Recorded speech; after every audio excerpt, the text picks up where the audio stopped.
Welcome back, everyone. Today we're going to cover a topic that has been finding an ever larger place in the gaming community for some time now: microtransactions. More specifically, the dawn of microtransactions. For those of you who have been around for a bit, the first instance that probably pops into your head is the infamous Horse Armor DLC for the Elder Scrolls Oblivion, way back in 2006. Without a doubt, this move from Todd Howard created an enormous amount of buzz, and in many ways was the first major attempt by a publisher to introduce microtransactions to consumers. However, it was not the first microtransaction ever. Todd Howard certainly can't claim that title. Far from it. One developer had already been quietly running their own microtransaction scheme well before Bethesda got their greedy little paws on the idea. The true creator of the microtransaction was Iron Realms Entertainment, way back in 1997 with their game Achaea: Dreams of Divine Lands. Hi guys, I'm here to tell you about the future of gaming. Text!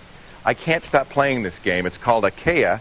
It is a MUD, a text-based adventure. Now, what was Achaea? Like many of the most popular online games of that era, Achaea was a MUD, or multi-user dungeon, a genre that is an endangered species in today's world. For those of you who are unfamiliar, MUDs are largely text-based, multiplayer games with a heavy emphasis on RPG mechanics, role-playing, and quite often insular communities, building up their own incredibly complex and unfathomably deep world. While the gameplay itself may look like something out of a PowerShell terminal, behind every command is an incredibly sophisticated series of functions carrying out the user's instructions. The lack of graphical design allows developers to create incredibly complex webs of interactions. If you can think it, odds are that you can do it in a MUD. You will, however, have to use your imagination to actually visualize the outcomes. To summarize it quickly, you type it and it happens. To cast a fireball, you would type something like cast fireball and receive a text output of what happened. This is in comparison to, say, Warcraft, where one can see the whole thing from start to finish. For those of you who missed these golden years of the internet, you have to first understand how different things were. Less than 1% of all humans regularly use the internet in any capacity. This led to cyberspace becoming a true haven for tech enthusiasts and nerds to fulfill their escapist fantasies, and truly immerse themselves in the no longer bound to the tabletop role-playing games. These almost self-selecting communities would often travel from MUD to MUD, searching for one that met their desired fantasy before settling in and calling it home.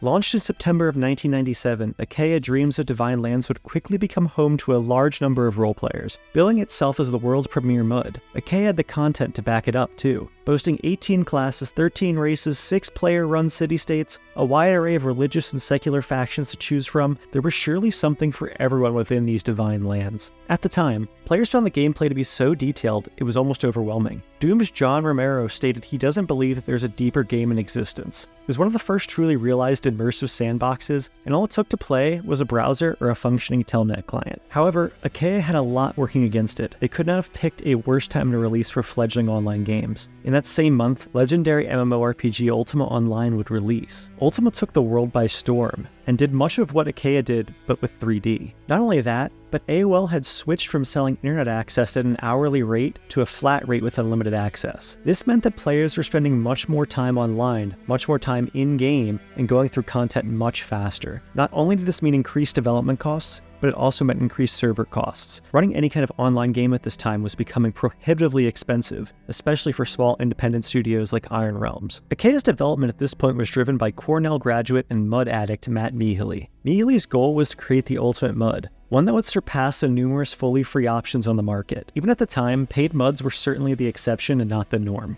Many found themselves going out of business or pivoting development to other games thanks to the aforementioned AOL changes. It was a complete non-starter for most companies. This meant that Mihaly would have to get creative in how he brought profit into the game. Now, Achaea itself would eventually launch as a free-to-play game, with a small in-game store that offered credits for sale for real-world money. These credits could be spent on instantly improving in-game skills. Thus, the first official microtransaction was created, in a style we today would probably call freemium. This means that the game is free up front, but oftentimes includes numerous in-game purchases. Many mobile games take advantage of this model today. Games like Genshin Impact or Nikkei are making billions of dollars off of this model. Nowadays, companies aim to make their payment portals as easy to use as possible and often include fancy animations, songs, music, whatever they can do to get you to pay more and more into the company. But for Achaea, there was no fancy online portal or animations. Players would mail checks or envelopes of cash with their account name enclosed directly to Matt, and he would diligently edit the database, adding credits to their inventory. At this point, Achaea was averaging about 150 concurrent players and employing 4 full-time developers in San Francisco to continue maintaining and updating the game.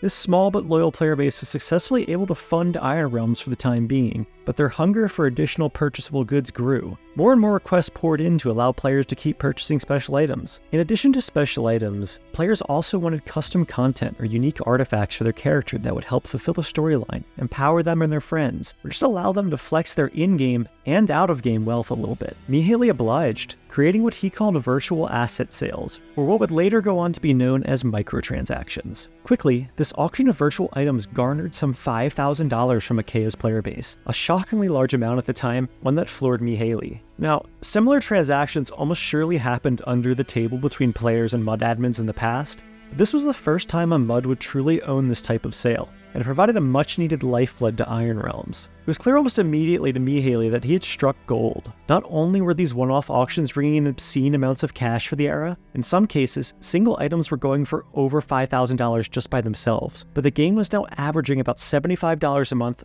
per user. Keep in mind we're still in the late 90s, and that people were physically mailing checks to Iron Realms. Seeing green, Iron Realms leaned fully into this microtransaction model. Mastering your skills fully would cost you $511.99. Now that you have the skills for the best gear, you can purchase the Hood of the Sphinx for $712.50. Repeatedly, players would buy little upgrades, and some whales would blow the bank to be able to flex their ultra-powerful artifacts. This pricing may seem absolutely insane for today, but at the time, there was no frame of reference for what virtual goods should be selling for. While many of these items would probably cap out at $20 or $30 today, Mihaly viewed them more as like a rare piece of art, created and programmed by him for only a single or a select few to use. Achaea was so far ahead of the market that these prices even seemed reasonable to the players. Rock Paper Shotgun interviewed a player who goes by the name of S, a longtime dedicated PvPer who has spent around $20,000 on the game over the years he's played. As a longtime player, any new purchases he may want start at $500 for a single skill level or unique item. When asked why he spent so much, he responded that he simply enjoys Achaea's skill-based combat that much.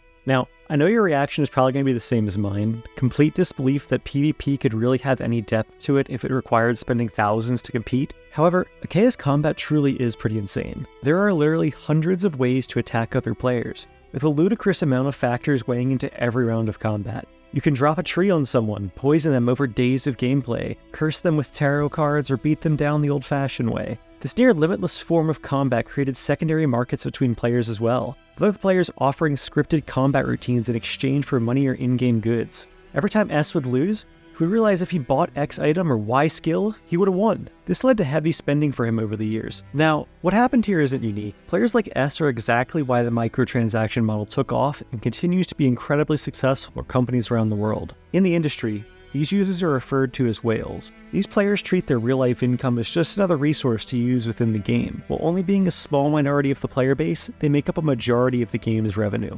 These players also inject a psychological effect into the player base at large. As they dominate leaderboards or consolidate power in-game, other players feel the pressure to spend as well. Iron Realms realized that players were willing to spend more if the item had a direct effect on other players. Thus, any item with a PvP implication would be priced at a premium. Achaea took this concept and didn't just run with it, they sprinted away. The game allowed players to become literal gods, empowered by the number of player worshippers they could obtain. To gain worshippers, you had to be powerful, offer boons, and of course be able to reward and protect your followers. This meant spending exorbitant amounts of money on special perks, unique items, and power-ups to battle the other gods, smite heretics, and of course bestow blessings upon the faithful. Achaea turned whales into literal gods. This god-worshipper dichotomy also served as a unique way to solve the MUD genre's biggest issue. The cliquish ways of the upper echelons of the player base were now forced to mingle with the players both old and new. This led to greater player interaction, mentoring, and of course retention, something many MUDs struggled with. Mihaly also had the brilliant idea of allowing premium currency to be farmable in-game, albeit very slowly. If players were not going to pay real currency into the game, they would still be contributing in their own way. To get currency, they had to play. If they played, they were generating content and entertaining other users,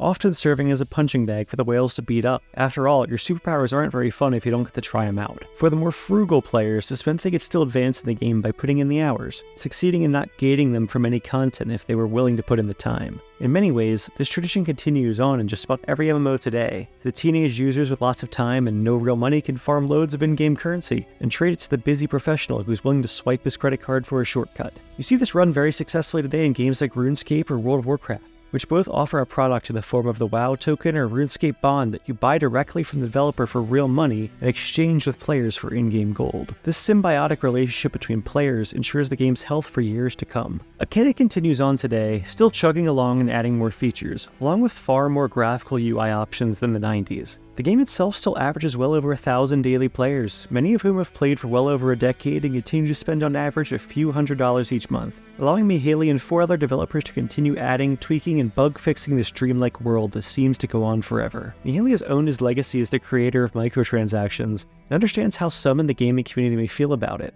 However, he counters with the freedom it has provided Iron Realms to make something well and truly unique. They aren't beholden to stockholders, crunch time, or censoring any of their content. They make what they think the player base would enjoy, and what they as MUD addicts would like to see. Achaea will never see the numbers of World of Warcraft or be given the Game of the Year award, but its innovative financing cast a universe-shaking reverb across the gaming world nonetheless.